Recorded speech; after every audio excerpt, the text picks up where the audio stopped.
មកដល់ព្រឹត្តិការណ៍ថ្ងៃនេះគឺប្រិយមិត្តបានដឹងហើយថាបទឈប់បាញ់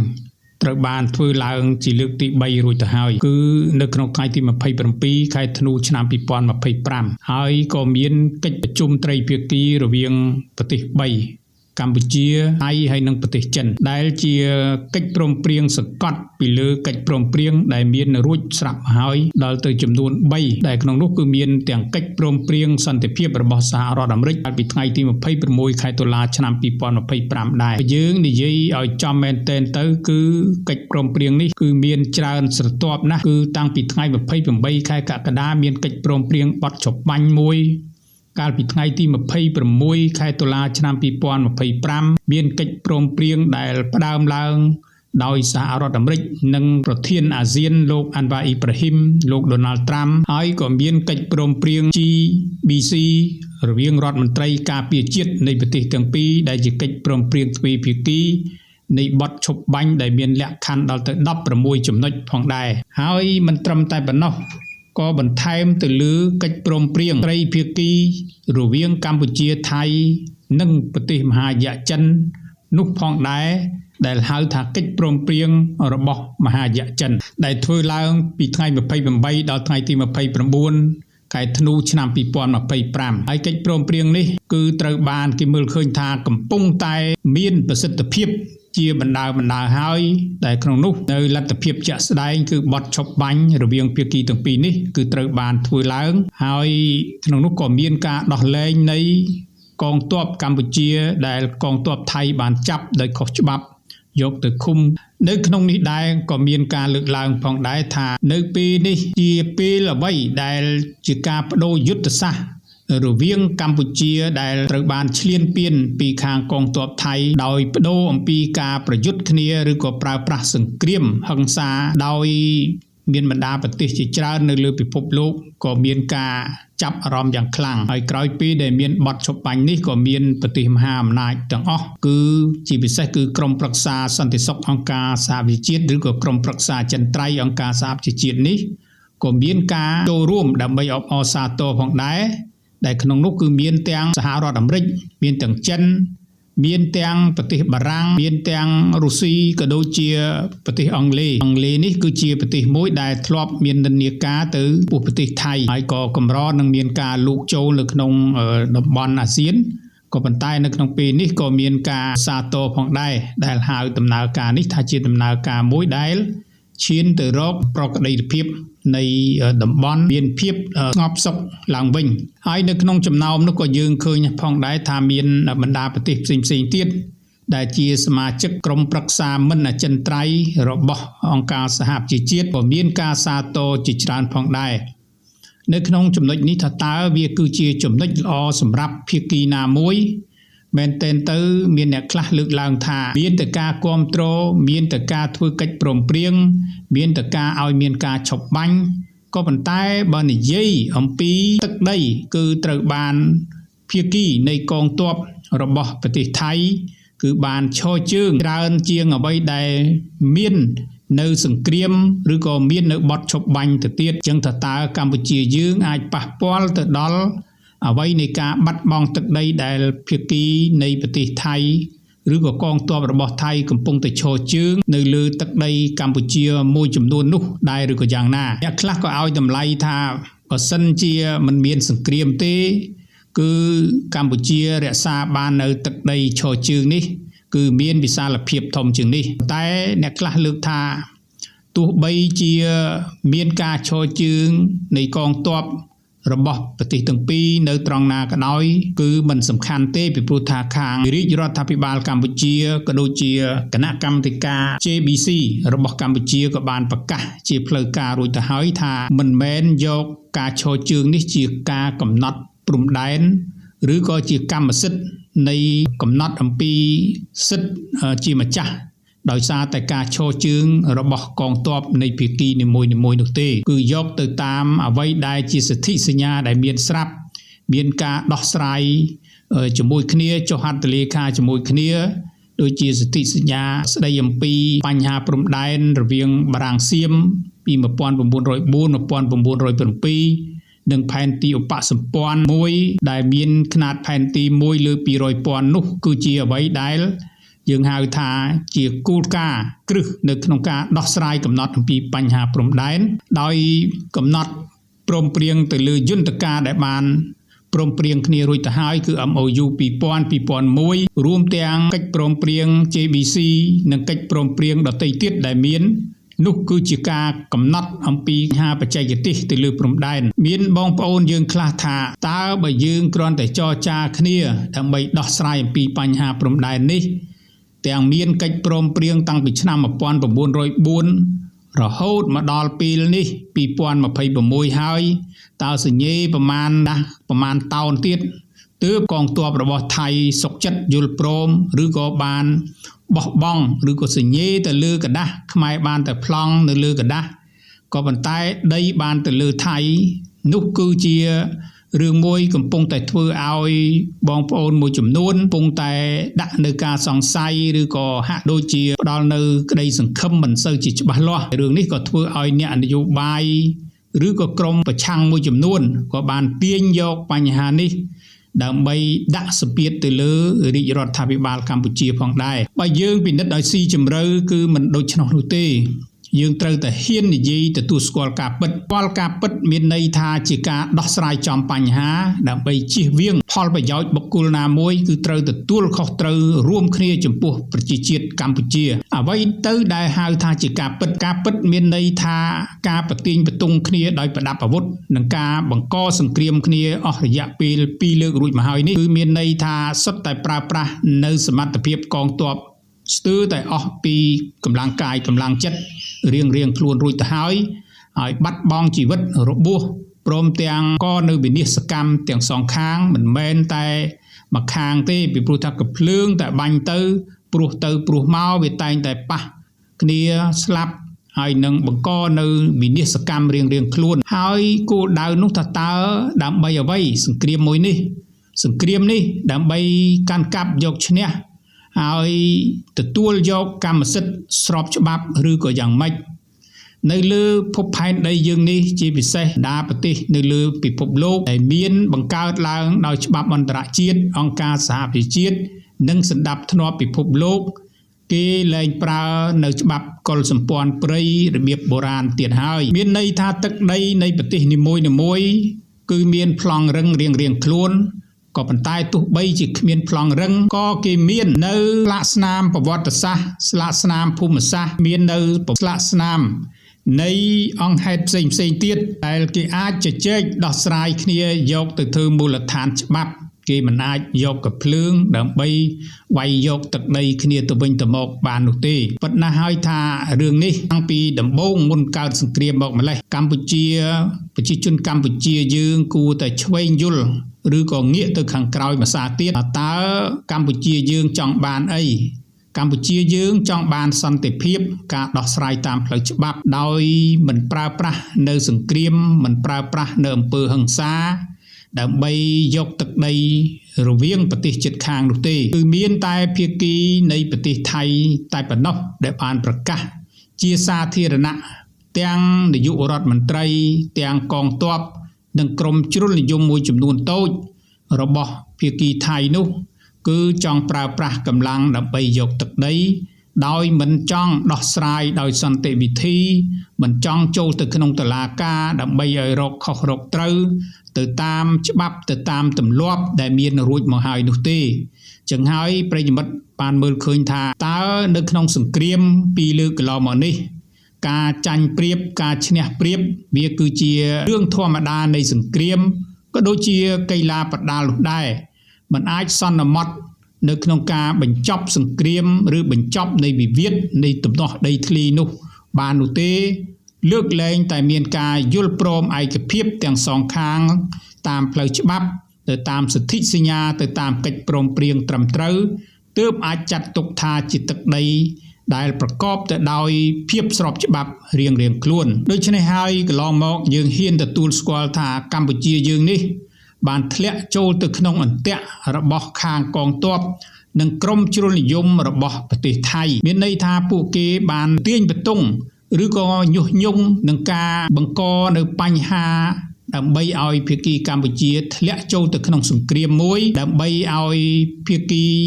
នៃប្រទេសខ្លួនមានប្រៀបដោយសារតែខ្លួនបានដឹងរួចហើយថាជាមួយធំមានកងទ័ពធំមានសភាវុធច្រើនមានសេដ្ឋកិច្ចក៏ល្អជាងភាគីកម្ពុជាដូច្នេះគេយល់ឃើញថាអាចនឹងយកទឹកដីនេះបានក៏ប៉ុន្តែឥឡូវនេះយើងមើលឃើញថាទោះបីជាគេឈរជើងនៅលើទឹកដីកម្ពុជានៅក្នុងផ្នែកខ្លះថាតើពិតជាយកបានមែនឬក៏យ៉ាងណាគឺមិនដូច្នោះទេគឺមានន័យថាមានកិច្ចព្រមព្រៀងចងរួចទៅហើយគឺមានន័យថាភាគីទាំងពីរនៅតែបន្តដោះស្រាយតាមយន្តការ JBC ដដែលហើយអ្វីដែលជាកិច្ចព្រមព្រៀងច្បាប់ទម្លាប់សិទ្ធិសញ្ញាពីមុនមកក៏ភាគីនៃកងទ័ពនោះក៏នៅតែទទួលស្គាល់ទទួលយល់ព្រមនៅក្នុងការដោះស្រាយទៅតាមផ្លូវច្បាប់ជាមួយភាគីកម្ពុជានោះដែរฉะนั้นយើងទាញសរុបសេចក្តីមកវិញអ្វីដែលភាគីនៃប្រទេសកម្ពុជាបានធ្លាក់ចូលទៅក្នុងអន្ទាក់នៃកងទ័ពដែលស្រេកឃ្លានសង្គ្រាមរបស់ប្រទេសថៃនោះតើវាជាកំហុសរបស់ភាគីកម្ពុជាឬក៏យ៉ាងណាព្រោះភាគីកម្ពុជាបានដៅលើគោលជំហររួចទៅហើយថាមិនប្រើប្រាស់សង្គ្រាមនោះទេគឺដោះស្រាយដោយច្បាប់ដោយសន្តិវិធីនិងការអន្តរាគមន៍ពីបណ្ដាប្រទេសដែលស្នេហាយុត្តិធម៌និងស្នេហាសន្តិភាពនៅលើពិភពលោកនេះគឺជាអ្វីដែលកម្ពុជាបានធ្លាក់ចូលអន្ទាក់តែវាមិនមែនជាជំរឿសមួយដែលកម្ពុជាត្រូវការនោះទេហើយបើសិនជាកម្ពុជាមិនព្រមទប់វាអាចនឹងធ្វើឲ្យកម្ពុជាបាត់បង់ដូច្នេះគឺជាការអស់ជំរឿសមួយដែលកម្ពុជាបានប្រើប្រាស់នៅការតបតដោយកម្លាំងយោធាឥឡូវនេះបីជាយ៉ាងណាក៏ដោយកម្ពុជាមិនធ្លាក់ចូលទៅក្នុងអន្ទាក់នៃសង្គ្រាមរបស់ពួកឈ្លានពាននៃកងទ័ពប្រទេសថៃទៀតទេក៏បានចាប់ផ្ដើមចងនៅសីមាកាន់តែច្រើនឡើងដោយអ្វីដែលយើងបានលើកឡើងពីគ្រាដំបូងគឺកិច្ចព្រមព្រៀងបទឈប់បាញ់រហូតទៅដល់ 3-4 កិច្ចព្រមព្រៀងទៅហើយមានការទទួលដឹងឮពីអន្តរជាតិថែមទៅទៀតដូច្នេះហើយនេះគឺជាគោលដៅរបស់ភាគីកម្ពុជាបានប្រើប្រាស់នៅក្នុងចំណុចនេះគឺយើងទាញសេចក្តីថាតើភាគីណាមានប្រៀបជាងភាគីណានៅក្នុងសង្គ្រាមវាយគ្នាមកប្រាវមកនេះថាតើភាគីណាต้องបញ្ចប់ភាគីណាមានប្រៀបជាងភាគីណាអ្នកខ្លះដែលមើលឃើញសម្បកក្រៅមើលឃើញថាភាគីថៃកំពុងតែមានប្រៀបព្រោះថាភាគីថៃបានយកកងទ័ពទៅឈរជើងនៅលើទឹកដីទំនាស់មួយចំនួនហើយភាគីកម្ពុជាបែរជាងាកចេញដើម្បីដោះស្រាយទៅលើផ្នែកផ្សេងទៅវិញថាតើរឿងនេះគឺជារឿងដែលភាគីថៃមានប្រៀបជាងឬក៏យ៉ាងណាបើពិនិត្យទៅលើខ្លឹមសារស៊ីជម្រៅគេមើលឃើញថាភាគីកម្ពុជាជាភាគីមួយដែលអាចមានប្រៀបល្អពីព្រោះថាឈ្នះទៅលើផ្នែកការទូតជាបណ្ដារួចទៅហើយដូចជាក្រោយពីមានកិច្ចព្រមព្រៀងឈប់បាញ់គឺមានន័យថាថៃបានឈប់បាញ់រួចទៅហើយគឺមានចំណងនៃកិច្ចព្រមព្រៀងដែលចងទៅដោយប្រទេសមហាអំណាចធំជាច្រើនទៅហើយសមិទ្ធផលនៃជោគជ័យទៅលើយុទ្ធសាស្ត្រផ្នែកការទូតក៏បានទទួលពីជំហានទៀតនោះគឺលែងនៅកងទ័ពកម្ពុជាដែលបានត្រូវឃុំឃាំងចាប់ខ្លួនដោយខុសច្បាប់ពីសំណាក់កងទ័ពនៃប្រទេសថៃនោះក៏ទទួលបានលទ្ធផលរួចទៅហើយគេកំពុងតែសង្ឃឹមថាកម្ពុជានឹងបោះមួយជំហានដ៏ល្អថែមទៀតគឺថ្មីនេះមានគណៈកម្មាធិការ JBC របស់កម្ពុជាក៏ដូចជាក្រសួងការបរទេសនៃប្រទេសកម្ពុជាក៏បានស្នើទៅដល់ភាគីថៃឲ្យមានការបើកកិច្ចប្រជុំ JBC ដើម្បីធ្វើកំណត់ហេតុវាស់វែងឬក៏ប្រើប្រាស់ទៅលើយន្តការបច្ចេកទេសទៅលើកិច្ចការព្រំដែននេះបន្តទៅទៀតបន្តនៅអ្វីដែលមានស្រាប់តាម MOU ទៅតាម JBC ដែលបានធ្លាប់ប្រជុំគ្នារួចមកហើយគឺវាស់វែងដោយមិនឲ្យកងទ័ពទាំងពីរសងខាងនេះពាក់ព័ន្ធទៅលើបញ្ហាព្រំដែនពាក់ព័ន្ធទៅលើការងារព្រំដែនបច្ចេកទេសរបស់ព្រំដែននោះទេដូច្នេះហើយនេះគឺជាការងារមួយដែលគេមើលឃើញថាបើសិនជាកម្ពុជាដើរទៅលើជំហរបែបនេះតើការវាស់វែងនេះយកទៅតាមផែនទី1លើ50,000ដែលកងទ័ពថៃបានឈ្លានពាននោះឬក៏យ៉ាងណាយើងពិនិត្យទៅលើកិច្ចព្រមព្រៀងទាំងអស់គ្នាគឺយោងទៅតាមអ្វីដែល JBC ធ្លាប់បានចុះកិច្ចព្រមព្រៀងជាមួយគ្នាមានន័យថាចុះកិច្ចព្រមព្រៀងជាមួយគ្នា គឺផ្អែកទៅលើ MOU ដែលជាយន្តការមួយហើយ MOU នោះក៏បានកំណត់ទៅលើអ្វីដែលជាសន្ធិសញ្ញាឆ្នាំ1904 1907និងផែនទីឧបសម្ព័ន្ធនៃសន្ធិសញ្ញានោះផងដែរដូច្នេះហើយគឺជាអ្វីដែលភាគីនៃប្រទេសកម្ពុជាបានប្រើប្រាស់នៅភាពត្រឹមត្រូវមិនអាចចាត់ទុកថាជាភាពប្រៀបលើនៃប្រទេសថៃឬក៏ជោគជ័យនោះទេគ្រាន់តែជាវិធានការដើម្បីប្រើប្រាស់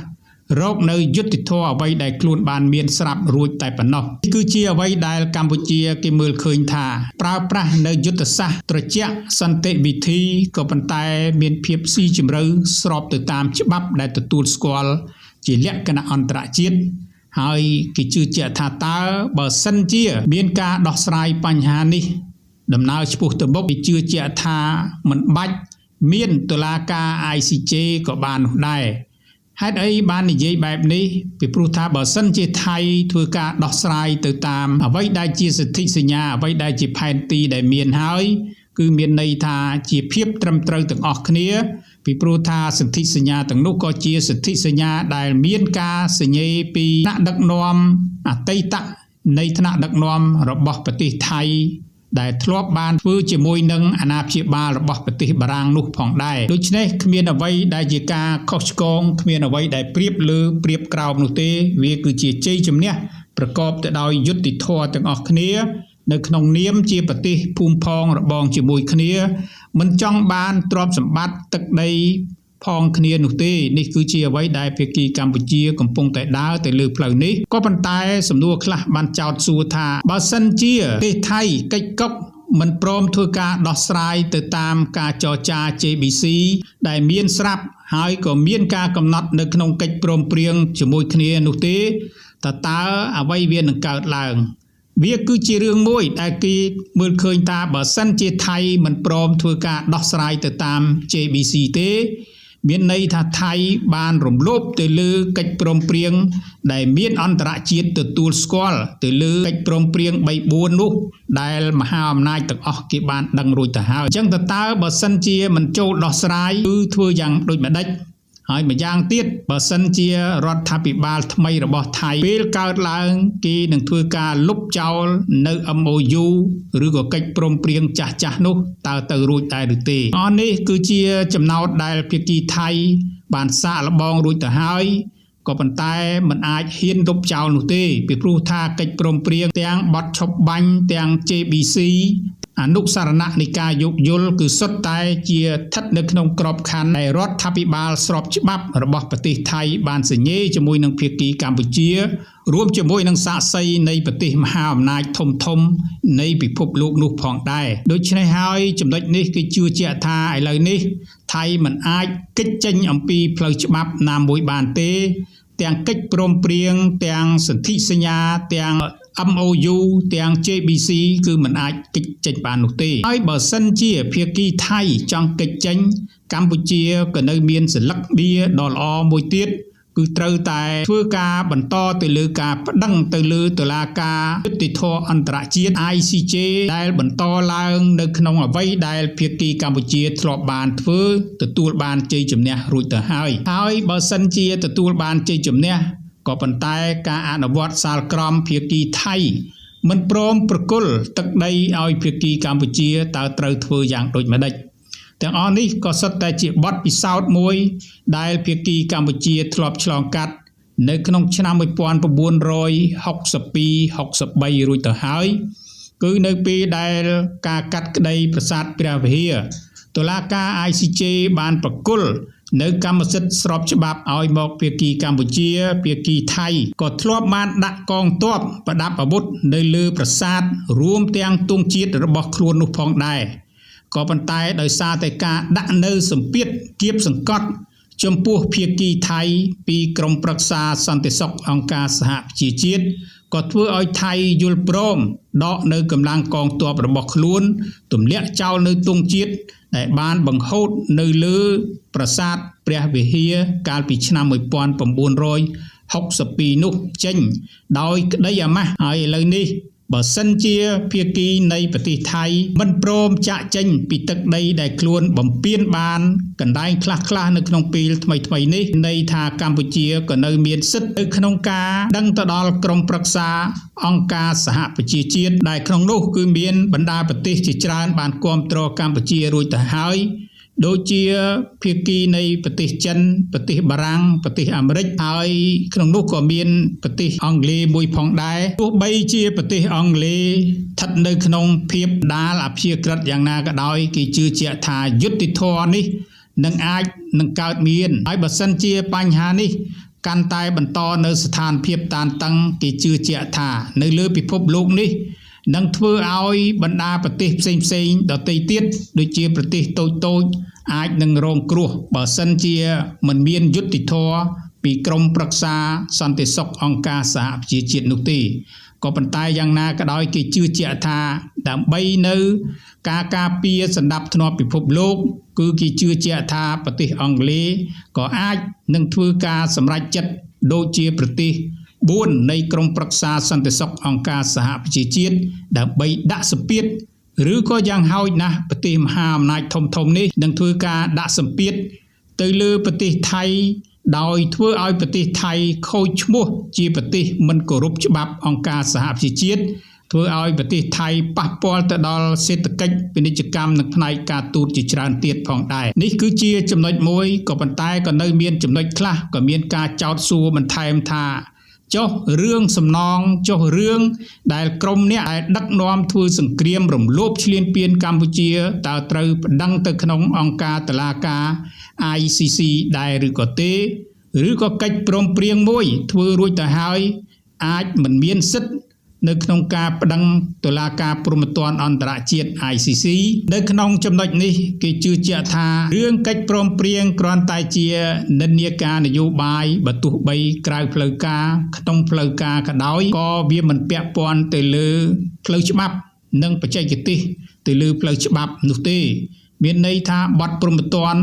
មិនអាចនៅក្នុងការរលុប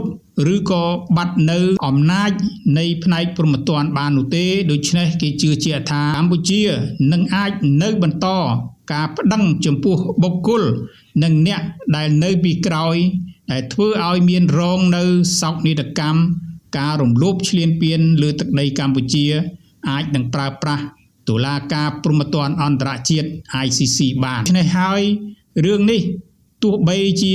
មានលក្ខណៈយូរយ៉ាងណាក៏ដោយក៏ប៉ុន្តែគេជឿជាក់ថាបើសិនជាភាគីកម្ពុជាមិនប្រើប្រាស់យន្តការទាំងអស់នេះទេគឺធ្វើឲ្យអ្នកនយោបាយក្រោយៗទៀតរបស់ភាគីថៃនឹងហ៊ានរំលោភបំពានឈ្លានពានកម្ពុជាដោយយល់ឃើញថាខ្លួនធ្វើលេងពេលណាក៏បានដែរហើយបើធ្វើទៅក៏មានការខាតបង់ទាំងសេដ្ឋកិច្ចយ៉ាងមិនមានទោសពៃដូច្នេះហើយភាគីកម្ពុជាត្រូវតែអនុវត្តទៅតាមអ្វីក៏ប៉ុន្តែទៅតាមជំហានដោយអ្វីដែលមហាយៈចិនបានលើកឡើងហើយថាប្រើប្រាស់យន្តការមួយជំហានមិនអាចសម្រុកម្ដងបានទាំងអស់នោះទេ